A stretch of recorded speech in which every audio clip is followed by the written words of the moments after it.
Katie Melua, welcome.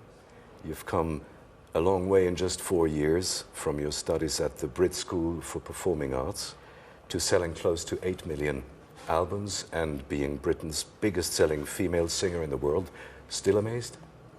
Of course, yeah, definitely. I mean, when I first started working with Mike Batt, my producer, who I've made 3 albums with now, you know, when we first started, the music we were doing really wasn't meant to be for the mainstream charts. And also, you know, the record company that I was with and that I still am with has been an independent. So, you know, I mean, I don't know, I did always want to be successful, but I'm, you know, constantly Every artist surprised. would want that. Yeah, but I am constantly surprised at the level of it.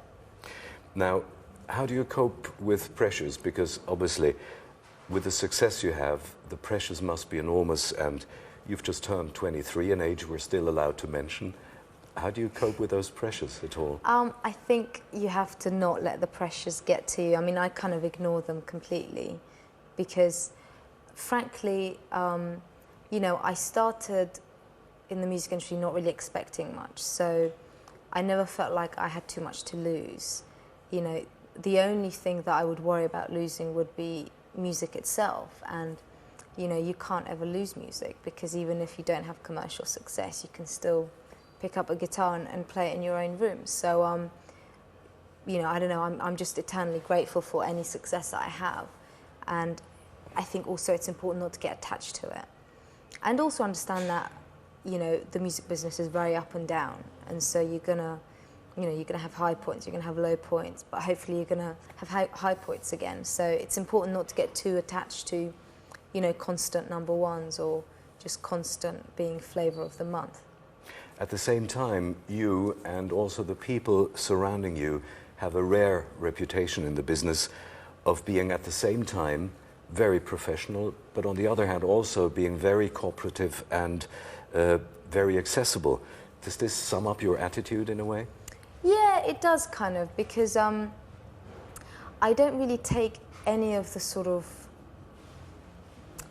I mean, I want to say crap. I don't want to, you know, okay. All the kind of bollocks that comes with fame and all the egos, and, you know, ultimately I try not to think of myself as a famous sort of star. I'm a musician, and that's what I love doing, and I feel lucky to be in the position that I'm in. And there's no need to kind of, you know, go into anything stupid like demanding silly things for your dressing rooms or telling people not to look in your eyes. And I just, you know, I just think it's ridiculous. I almost find it difficult to believe that that kind of stuff goes on, but I'm told that it does. So I have a little story to add in your favor.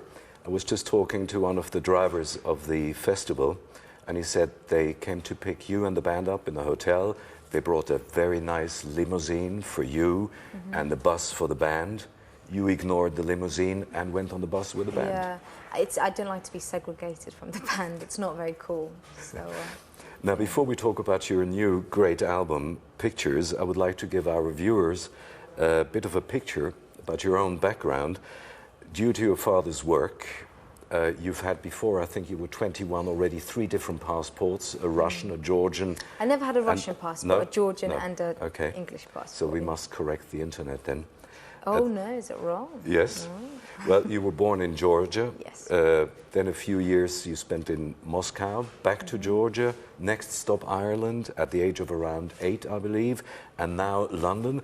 Did this life also somehow prepare you for your life on the road as a musician? Well, it has come in handy, definitely. I mean, I'm used to being in an airport.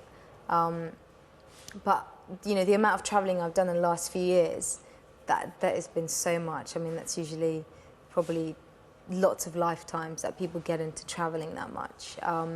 It's been incredible.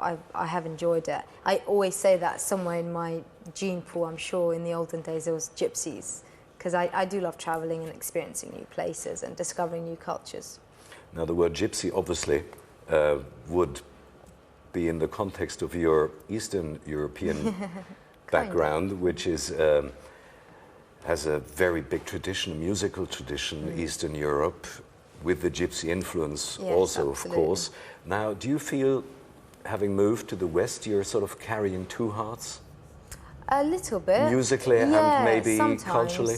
In a way, I mean, it has given me very two different perspectives of the world and life.